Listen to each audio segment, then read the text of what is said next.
What am I saying? This makes no sense. Please be more specific, Miss Melania Trump. And now we're going to discuss a incredibly cringeworthy development in the world of Democratic influencers, which I really wish I didn't have to pay attention to, but I do, to bring you this podcast. So I suffer for y'all. So the least you can do is support me and support my content, because a Democratic TikTok star is going viral right now for a mockery of Melania Trump that I just find like remarkably unfunny and deeply hypocritical. But other than that, it's really spot on and amazing. So our main character here is somebody named Jack Schlossberg, who is apparently JFK's grandson. So he is a Kennedy, and he's kind of part of the Democratic establishment as a result. He has some connections, and he's built up quite the TikTok following of 832,000 followers. He is kind of just an extremely weird dude, and not even necessarily in a bad way, but just an oddball. Like, here's a video kind of summing him up. For some reason, JFK's grandson has become a weird internet celebrity. You've probably seen him on TikTok, where he seems to always be shirtless. His name is Jack Schlossberg, but he's giving major Kendall Roy vibes, or even Dennis Reynolds energy. He's like a certified beach bum, and just maybe the face of white boy summer. He really looks like he grew up on an all-sheet metal diet, which has fueled his obsession with paddleboarding. If he and Hunter Biden met up, they could start a podcast that'd change the world. Schlossberg. And he has this strange affect and type of content that he does on TikTok where he like makes these videos almost pining to JD Vance in second person. It's kind of weird. Like, here's an example of that. Hey JD, I don't know if you can read that sign, buddy, but it says pump out station, free of charge. I'm here at the pump out station where we're gonna pump you out because you're so full of it, JD. You need to get cleaned out, buddy. Love you. Bye, Dad. Anyway, though, Jack here is going viral right now for a video he just put out mocking Melania Trump, the First Lady of the United States, for the letter that she wrote to Vladimir Putin, imploring him to stop his invasion of Ukraine and think of the children that are being displaced and killed in this horrible conflict. Here is that video where he reads the letter while in like Melania drag, I guess, and imitates her accent. Take a listen to this. A simple yet profound concept, Mr. Putin, as I'm sure you agree, is that each generation descendant begin their life with a purity, an innocence, which stands above geography, government, and ideology. Yet in today's world, some children are forced to carry a quiet laughter, untouched by a darkness around them. A silent defiance against forces that can potentially claim their future. Mr. Putin, you can single-handedly restore their melodic laughter. In protecting the innocence of these children, you will do more than serve Russia alone. You serve humanity itself. Such a bold idea transcends all human division, and you, Mr. Putin, are fit to implement this vision with a stroke of a pen today. It is time. What am I saying? This makes no sense. Please be more specific, Miss Melania Trump. So, is it just me, or did y'all also miss the funny part? Like, he's just reading Melania's letter to Putin, which I actually read, and he's doing it in broken English, but of course it's not written like that. I thought it was nice, and obviously, Putin is not going to be swayed by a letter from the First Lady, but it's a nice gesture, and she's definitely calling for something good. So really not sure like why that's something you would mock. Of all the things to go after the Trump administration on, the First Lady wanting to save Ukrainian children doesn't seem like the best or most fertile territory for criticism, but that's just me, I guess. And then like, she is not even blonde. So why does he have a blonde wig on? And am I crazy, or would Democrats call this deeply racist and sexist if some MAGA influencer did this about Michelle Obama, like imitated her and mocked her like this? Now, I personally am not that upset by it because I just am not sensitive. I'm not going to get triggered, but I do think the hypocrisy and double standard is fair to point out. And then also, again, like, mockery is fair game, but like, can you not make it funny at all? Can you not do a joke? Can you not, like, comedy is funny when it hits, political comedy, when it hits on a truth that people are kind of afraid to say out loud. This doesn't really do that. This just feels like you're just like mocking her in a way that raises no substantive point, isn't even very accurate, and it's just like weird.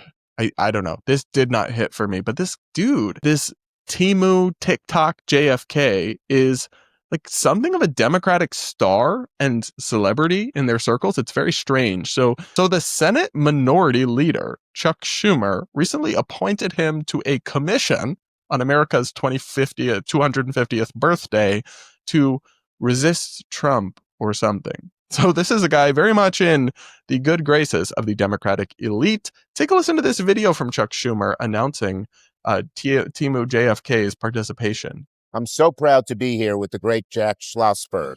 And we couldn't think of a better place than the Brooklyn Heights Promenade, the beautiful promenade with the Statue of Liberty, the New York skyline, the amazing Brooklyn Bridge, to announce that I am so proud to appoint Jack to the America 250 Commission, which will be in charge of how we celebrate our great 250th birthday. Why am I putting Jack there?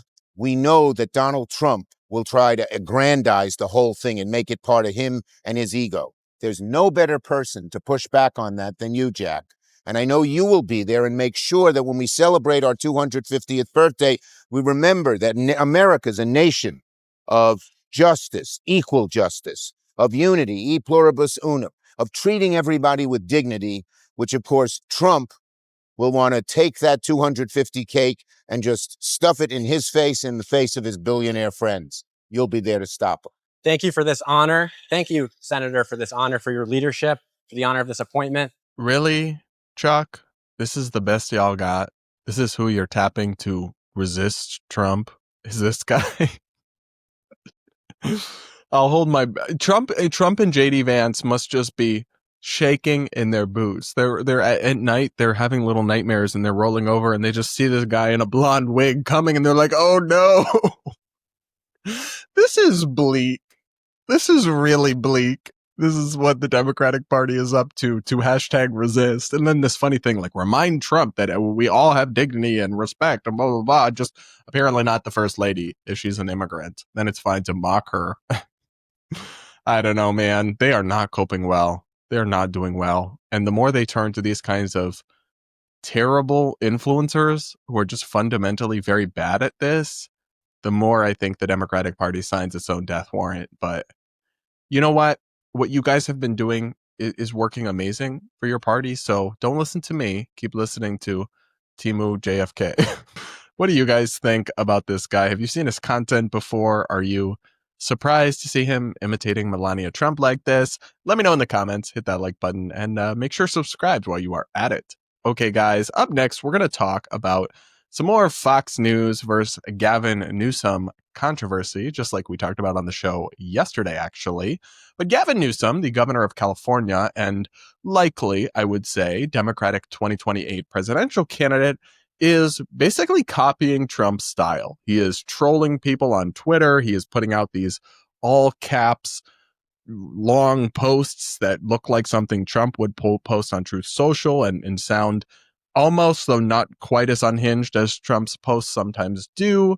And people on the right are not happy about it. They are criticizing him over it, including, for example, Fox News' Dana Perino. Take a listen to her critique of Gavin Newsom. The other thing is, or the debate, the other thing for me is that for the last week, Gavin Newsom, and why am I giving him advice?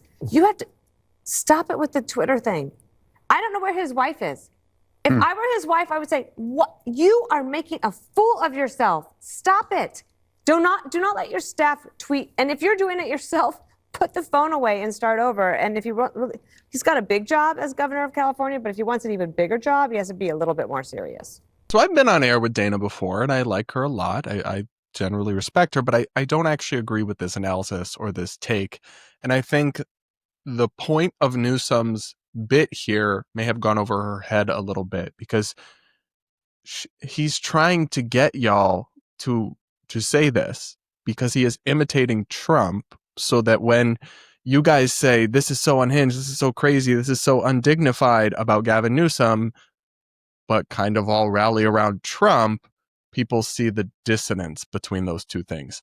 That's the point of the bit. And as for the final part of her comments, like, if he wants to be president, he's got to be more serious than this.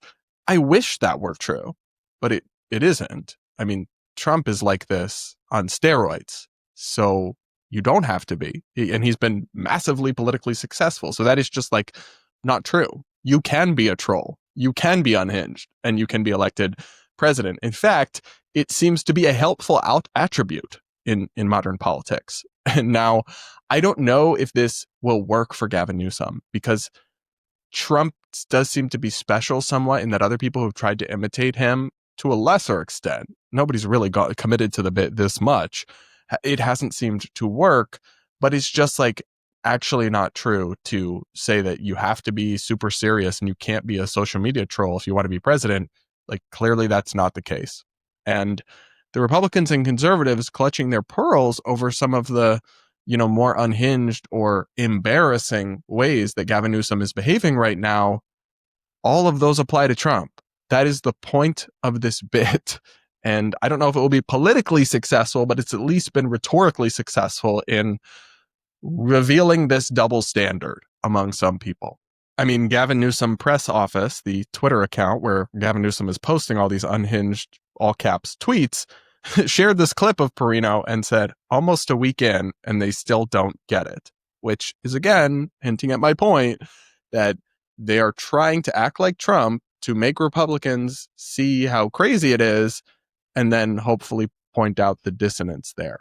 It's clearly kind of working, but some people aren't quite getting it. Just on that front, we have to talk about one funny exchange between Gavin Newsom, or his team, really, it's his team, and Tommy Lahren, the longtime conservative and Republican commentator and influencer who is now a Fox News contributor and a big MAGA supporter. I have nothing against Tommy. I've been on her show, but sometimes I do roll my eyes at her takes and disagree with them. And sometimes she can be a tad hypocritical. Just this much. And I think that's what we are seeing in an exchange that she's having with Gavin Newsom right now. So it all started with this guy. His name is The Persistence on X, but he's actually named Scott Pressler. And he is a gay conservative, a big Trump supporter who has done a lot of work registering voters. Now, he shared a tweet where he wrote, Republicans are 52,000 active voters away from flipping Pennsylvania blue to red. There are 1.1 million no-party affiliated voters in Pennsylvania. Nothing would anger Governor Shapiro more than the Commonwealth to turn red. Register as a Republican today. And then there's a video of him, and he has this very long hair and this interesting look to him, which is what it is, right? And Gavin Newsom replied, "Thank you, Nancy Mace," referring to the Republican Congresswoman. And I chuckle because there's no resemblance. Like, there's a little bit of resemblance there. Now, I thought Scott handled this well. He replied and said, "Thank you so much for helping make this video go viral. Pennsylvania, you can register to vote online or change your party affiliation to Republican here with a link to change your registration." And he said, also, it's Caitlin Collins or Caitlin Clark to you, referencing other people who he has been memed as looking like, because he kind of actually looks a lot like Caitlin Collins, the CNN anchor. So he took this on the chin. He actually capitalized off of it, and he did not play the victim or clutch his pearls. So, like, hats off to Scott. I certainly don't agree with you on everything, but you handled this one like a champ. And frankly, Gavin Newsom kind of did you a favor by drawing additional attention to your work. But then Tommy Lahren came in and decided to, I don't know, like clutch her pearls over this. She wrote, "You're kidding me, right? Your state and your bullshit governor rant and rave on a daily basis about protecting gay people, and you're really going to use your official press account to troll a gay conservative and call him a woman? Oh no. How offensive." Like, come on, Tommy. You have spent years making fun of liberal snowflakes, and now here you are saying that, like, I think it's stupid. There's no reason for Gavin Newsom to even be commenting on this in the first place, but it is not some homophobic hate crime, okay? To say that a dude who kind of looks like this particular woman, to make a joke about it. Whatever. It's not that deep. It's not profound. It's not a hate crime. And you of all people, right? I mean, let me read you another Tommy Lahren tweet where all she wrote was, stay triggered, libs. Like, for you to get triggered and to invoke identity and some form of like discrimination and bigotry is just hypocritical beyond belief. Sure, you could say that like Gavin Newsom used to be super woke or whatever, but clearly the point is that he's trying to rebrand as no longer that. Now, is that really sincere? I kind of doubt it. But it also, he is trying to get you guys to make yourself look like triggered hypocrites. And it is working. I mean, Gavin Newsom just replied to Tommy and her complaining about this and crying homophobia and just said, "You sound woke." And I mean, he kind of ate. Like, listen, I don't support Gavin Newsom. I don't think he was a good governor. I think he has this decade plus long history of attaching himself to all this woke insanity. But like, he's not wrong. She does sound triggered. She does sound woke. And his bit that he's doing, again, I have no idea if it will really be politically successful, but it is entertaining at least, and it is causing a significant number of Republicans and conservatives to twist themselves into pretzels and reveal their own incredible hypocrisy. At least that's my take on it all, but you guys will have to let me know what you think in the comments below. Make sure to subscribe, hit that like button while you're at it, yada, yada, yada. And that'll be it for today's episode of the Brad vs. Everyone podcast. We'll talk again real soon.